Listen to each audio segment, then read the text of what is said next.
शानू हाथ से ज़्यादा खुश थी। अकरम से इसकी शादी होने वाली थी। वो तो हवा में उड़ती फिर रही थी। अकरम का हाल भी इससे कुछ मुख्तलिफ ना था। शीदा कम्हार संपच के यहाँ मुलाजिम था। शानू इसकी इकलौती औलाद थी। माँ तो बचपन में ही गुजर गई थी। शीदे ने शानू को माँ बाप दोनों का प्यार देकर नाजोनाम से पाला था। अकरम शुरू से ही शानू को चाहता था।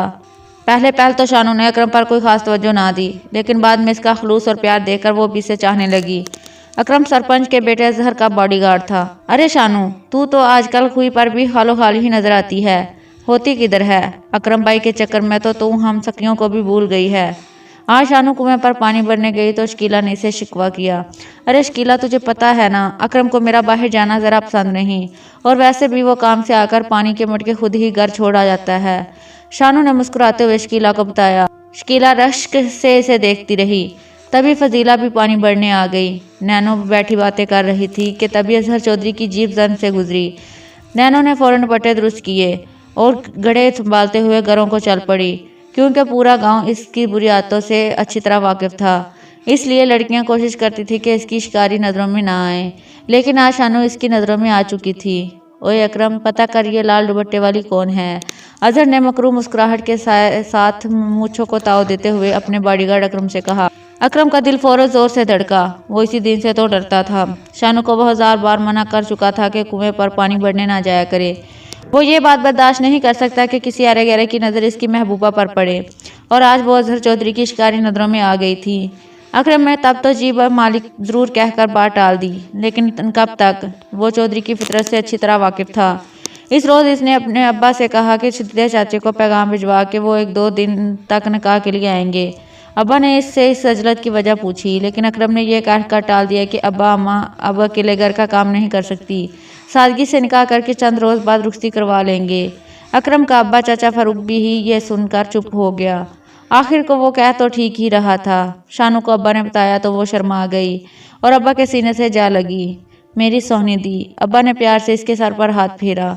इधर अजहर के सर पर शानू सवार थी। इसने अपने एक खास मुलाजिम से मालूमात करवाई।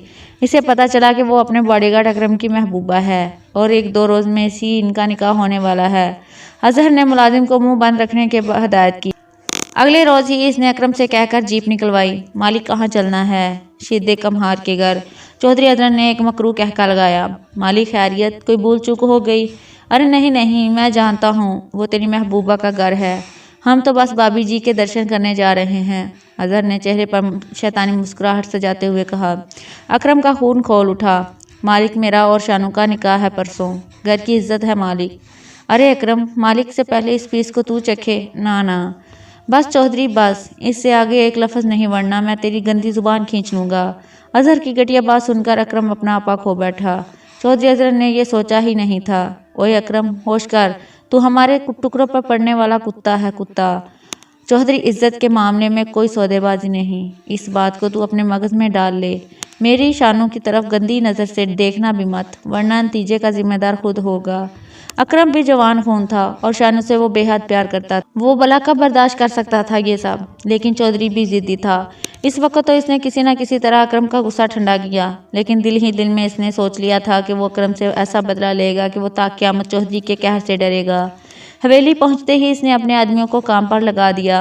चौधरी अल्लाह यार तक जब ये बात पहुंची तो इसने अजहर को बुलाकर खूब डांट डपट की। अजहर की हरकत आए रोज़ चौधरी अल्लाह यार को परेशान किए रखती थी। इसने अपने एक दूर पार के दोस्त की शादी इस अजहर से तय कर दी। इनका ख्याल था कि शादी के बाद शायद वो सुधर जाए। इधर अकरम ने निकाह की सारी तैयारियां मुकम्मल कर ली थी। कल ही अकरम और शन्नो का निकाह था। अकरम आज रात यूं ही राशिद की दुकान पर जाने के लिए बाहर निकला। चंद मुसल्लह अफराद इसे जीप में डालकर ले गए। राशिद इस वक्त बाहर खड़ा था। इसने चिल्लाने की कोशिश की, लेकिन तब तक जीप दूर जा चुकी थी। बांध दो साले कुत्ते को। चौधरी के सामने सीना तान कर खड़ा था ये कुत्ता। सारे देख लो इसका हाल। अजहर चौधरी ने इसके चेहरे पर थूकते हुए इसे ज़बरदस्त ठोकर रसीद की। जाओ और जाकर इसकी माशूका को उठा लाओ। तभी एक मुलायम भागते हुए आया। इसने बताया कि जिस वक्त इन्होंने अकरम को अगवा किया था, इस वक्त राशिद दुकानदार देख रहा था। चौधरी ने मुलाजिम को भेजकर इसे बुलवावा भेजा। राशिद को डरा धमकाकर और कुछ रकम देकर अजहर ने मुंह बंद रखने के लिए बोला। राशिद बेचारा वैसे ही डर रहा, खौफ के मारे चुपचाप घर चला गया। जान किससे प्यारी नहीं होती। पापा, मुझे यही टेडी बियर लेना है। ओके गुड़िया, इसे पैक कर दो। آج کامران بچوں کو شاپنگ پر لے آیا تھا۔ کامران کے 2 بچے تھے، بڑا عالیان اور چھوٹی رائنا۔ دونوں میں ہی اس کی جان بستی تھی اور آج تو اس سے اپنے بچوں پر کچھ زیادہ ہی پیار آ رہا تھا، اس لیے وہ جس چیز پر ہاتھ رکھ رہے تھے وہ انہیں لے کے دے رہا تھا۔ رات کو وہ دیر سے واپس آئے۔ بچوں کو وہ اپنے روم میں ان کی ماں کے پاس چھوڑ کر فریش ہونے چلا گیا۔ کامران جو ہی واش روم میں داخل ہوا اس کی چینخ نکل گئی۔ اندر باتھ ٹب میں خون ہی خون تھا۔ اس نے دروازہ کھولنے کی کوشش کی لیکن دروازہ باہر سے بند ہو چکا تھا۔ وہ چیخا، تبھی اسے اپنے پیچھے سسکیوں کی آواز سنائی دی۔ کون ہے وہاں؟ اس نے ڈرتے ہوئے پوچھا۔ وہ آہستہ آہستہ آگے بڑھا۔ وہ ٹھکٹھکا گیا۔ ایک لڑکی باتھ ٹب کی طرف پشت کیے بیٹھی تھی۔ وہ گھٹنوں میں سر دیے سسک رہی تھی۔ کون ہو تم؟ بولتی کیوں نہیں؟ وہ چینخ چینخ کر پوچھ رہا تھا۔ بیوہ۔ پہچانو مجھے، تم نے ہی مجھے بیوہ کیا۔ بھول گئے تم؟ پیسوں کے عوض تم نے اپنا ایمان بیچ ڈالا، یاد آیا کچھ؟ لیکن وہ تب تو تم کسی کے ساتھ بھاگ گئی تھی۔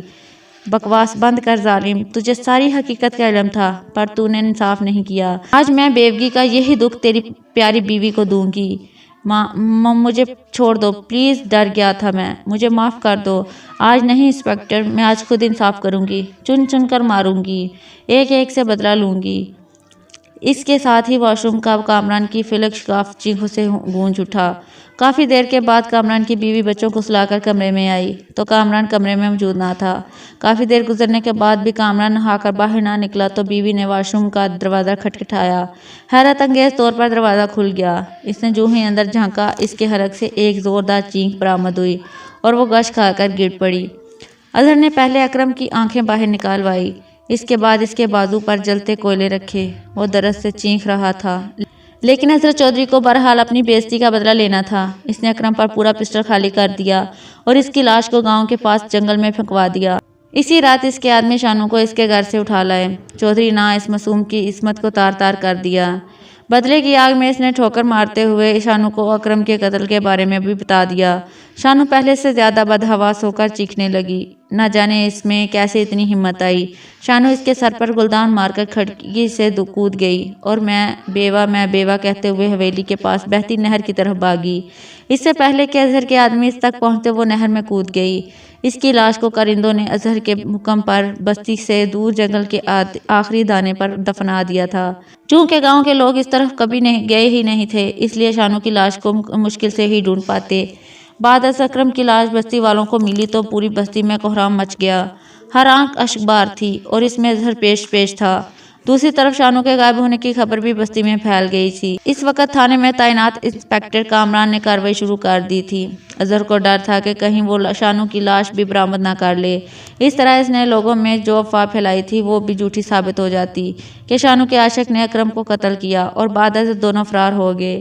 شانو کے باپ کو تو کسی صورت یقین نہیں آ رہا تھا، پوری بستی اس پر تھوک رہی تھی۔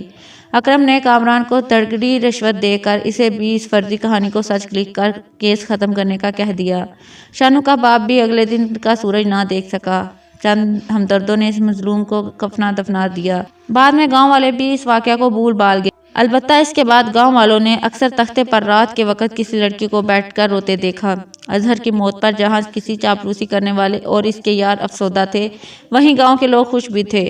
وہ سب اس وحشی پن سے واقف تھے لیکن کوئی بھی زبان کھولنے کی ہمت نہیں رکھتا تھا۔ اظہر کے والد چودھری اللہ یار نے بہت اوپر تک سفارش کی لیکن قاتل کا کوئی سراغ نہ مل سکا۔ پولیس نے گاؤں کے کچھ اوباشوں کو گرفتار کر لیا تھا لیکن چودھری صاحب کے کہنے پر انہیں رہا کر دیا تھا۔ بالآخر تھک ہار کر چودھری صاحب نے بھی چپ سادھ لی۔